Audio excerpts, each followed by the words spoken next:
Good evening, everyone. Welcome back to my channel, Oracle Insights by Crystal. That's me. I want to say thank you for coming. Thank you for watching this video. Thank you for all your likes, subscriptions, and shares. And especially thank you for reading the description. Tonight I am working with a beautiful deck that I just received recently. It is called the Cosmic Pearl Oracle by Leah, Shoman and Ashley Frost, published by Sacred Scribe Publishing. I want to say that I first of all love the way the box is. It's magnetic and it is very sturdy. You're not going to bang it up when you're keeping it in frequent use, which is what I hope you will do if you decide to get your own. Also, it comes with a guidebook, and the cards itself are very exquisite. Some of them are sacredly designed not to titillate, but to invigorate the divine feminine. So you can visit sacred.scribe.publishing or sacredscribepublishing.com for more information on how you can get your own deck. This book is, oh, it's so beautiful. It's got, not only is it in color, it has the description of the card and the phrase that comes with it, as well as some guided insight and messages. So what I'm going to do tonight, a little different, is I'm going to work with the guidebook first and then see what additional information or guidance or wisdom or knowledge or insights might pop up from the divine and source as we progress. So thank you very much again for watching. Thank you for reading the description. Thank you for liking, subscribing, and sharing. So, I am now connected to Source, the divine, the spirit guides, even the love angels, because this is about love. Not just love for things, places, and people, but self-love as well. So thank you, Divine. What would you like to open up this conversation regarding? This conversation is going to revolve around, wow, the heart-centered mystic, the cosmos, made of stars, light leader. This is something that has been a topic recently as we start to develop and grow our consciousness to a higher frequency, so that the light workers that are doing their jobs, doing their best and holding sacred ground, sacred space, so that those that are on their journeys can develop. The heart-centered mystic. Okay, this is card number 2. Oh, and here it is. Card number 2, if you look at the artwork, the women, the goddesses, the divine feminine are so beautiful. I love the artwork. And card number 2, I'm just going to read a couple of the cards and then see what comes out after that. A mystic is one with nature. She is one with all. She views all as sacred and turns even the most mundane experiences into magic. Her devotion to self is remarkable. She can turn anything into a ritual. She leads with love because only love can lead. I just learned that phrase recently, and it's quite true. She radiates kindness and fully steps into soul-centered service. She embraces duality and has the ability to balance the light and the dark so seamlessly. This card is a call to step more into the energy of your inner light leader, the one that you feel deep within you. Be courageous, speak and stand in your truth, and embody that heart-centered mystic. This is a very auspicious message, because as we journey forward on our spiritual quests, our self-realization journeys, as we grow, the light within grows, and you are able to attract more light beings, not just extraterrestrials. They're out there guiding us as well, but light beings as in here on earth. The earth angels, the ascended masters, spirit guides, and so forth. So as you commune with nature and get closer to nature, please definitely honor yourself as part of that creation. The heart-centered mystic. Only love can lead. Thank you so much, Source. May I ask if there is any message that you would like us to embody? Wow. Whoa. Card number 4, Divine Desires.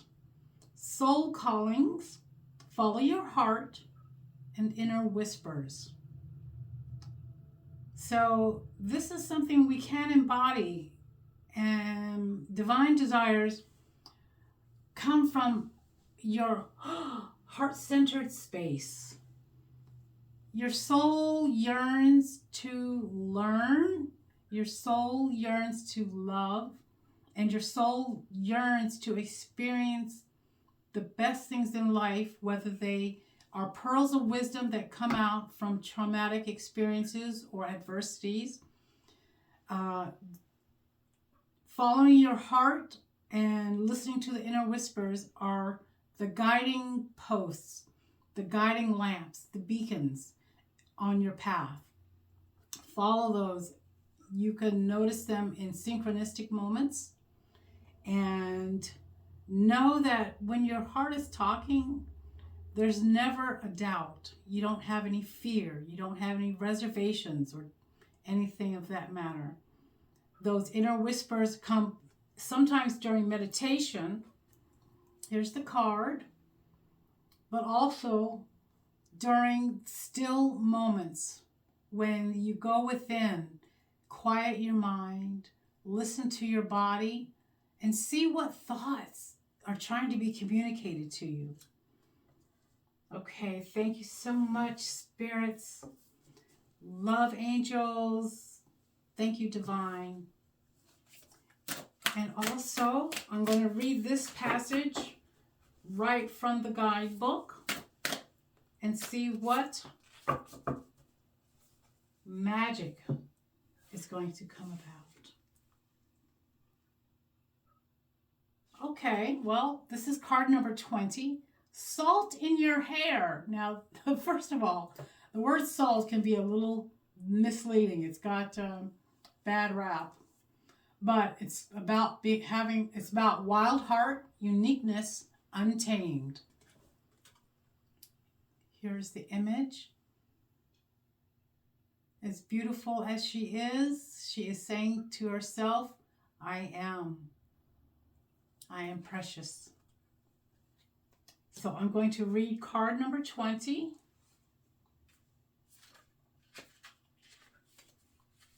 Okay, so here we go. Do you often feel out of place in this world? Maybe you feel you are too much for some. Maybe you feel as if you have so much to say, but you don't know where to go in order to be truly heard, seen, and appreciated for the truest form of yourself. You have a wild heart. You do it differently. You are a leader who walks with the angels. You feel more deeply. You know more than others. You are so unique within your endeavors. Instead of feeling shame for your differences, feel pride. Be wild. Do it your way. Be proud of your primal, fierce energy. You did not come here to play small. You came here to anchor in fresh new energy. You came here to shatter illusions and infuse this realm with untamed, beautiful chaos so that everyone around you feels safe to be authentic as well and break free from the societal normal ways of living. Untamed. That does not mean be wild and crazy. Untamed means holding your ground, standing your ground, speaking your truth, experiencing life's adventures and seeing everything as an adventure. Going outside the norm, outside the box, with your unique gifts and perceptions. To have a wild heart, all you need is love, self-respect, and equanimity and autonomy.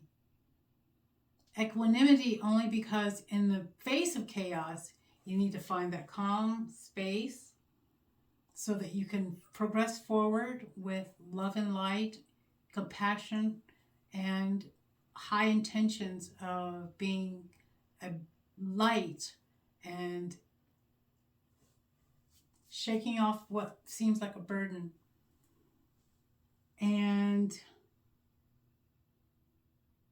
Wild Heart. There was a movie that I'm thinking of, but it had to do with wild something or something wild. And it was a very romantic, sensual movie that honored the divine feminine. And I wish I could remember the name of it because I would definitely highly recommend that you watch it. But since I don't remember that, let me just forward a little bit and go back into the deck and ask, Divine Source, what would you like to close with in this session? I ask that a card jump out to be announced and pronounced with vigor, excitement. Is it going to be about self-love? Oh boy. Not only did it jump and scatter, several cards came out. So there's, let me see. Okay, so let's start with Kingdom of Heaven. Ethereal codes, source energy, heaven on earth is back. So heaven on earth is from the higher realms giving us messages. Now, the reason I said it was back is because I started to use a different deck. And the very first card that came out was Heaven on Earth. I chose to follow my intuition and choose this deck instead. So they're saying that Heaven on Earth is definitely a subject matter that everyone needs to pay attention to because you can create it yourself. Using your heart-led guidance and always connecting to source energy, source the divine, letting the universe conspire to help manifest your desires. Okay, this is Return of the Pearl, Past Life Remembrance, Familiarity, and Akashic. This is another card, but I don't think it's meant for this reading because it's not flowing. So let me see what these other two are. Yes. So they were basically saying Oh, because the card fell to earth, that is a sign that when I work with Mother Earth, she pulls cards to the ground. And those are usually messages that have to do with grounding, honoring her, revering her contributions to sustain life on this planet for all sentient beings and foliage and plant life and insects and so forth. So the kingdom of heaven, I want to read that. Now, ironically, Ground the Inner Garden just opened up in the book, and the other card was Ground the Inner Garden. But that's card number 35. I'm going with 44 because that one jumped out and stands out. And the message is as follows. There was a place that existed long ago, Lemuria. Lemuria carried the frequency of love and heaven on earth. Everyone worked together in communities to coexist harmoniously. Heaven can be a state of mind within the physical realm. You can create a peaceful, whimsical life for yourself and those around you. This card comes to you on the wings of your angels, reminding you that happiness is an inside job. You have the codes of Lemuria inside of you. You came here to share these codes with the collective and anchor in source energy. It seems like a massive mission, and maybe you are asking yourself, why me? All of us are made up of the source energy and unconditional love. We just need a nudge so that we can remember and embody this. The divine is calling you. They are sending you feathers, angel numbers, and ethereal codes. You are a messenger for spirit, and heaven is waiting for you to accept this role, Earth Angel. Oh, wow. Do you realize that Source is talking to you through this card? You are a being of light. You endeavor and strive to be the best person you can be, but to also share your knowledge and wisdom, help others heal on their journey, and even help others manifest their dreams by being an Earth Angel. And that is such a blessing to somebody's life. So I'm just going to stop here. And again, let me see. Wouldn't you mind going to sacredscribepublishing.com and taking a look at all the decks that they have? There's quite a handful of them, and they are very elaborate, intricate, and delicate, and beautiful. So everyone, this is a little different kind of a session, but I wanted to get you familiar with the decks that I'm working with. And this is one of many, but I wanted to start fresh with the one that I just got. So card 2, the Heart-Centered Mystic. Card 4, Divine Desires. Card 20, Salt in Your Hair. And card 44, Kingdom of Heaven. The reason I'm giving you numbers is because numbers are codes also. You can look up the meaning of them by just going into your favorite search engine, type in O2 spiritual meaning, O4 spiritual meaning, 20 spiritual meaning. 44 is very key, by the way. And see what that means for you. Make notes, please journal, and stay happy, stay healthy, and stay wise. Till next week, I hope you have a great rest of the week and weekend, and I will see you on the flip side. Bye. For now.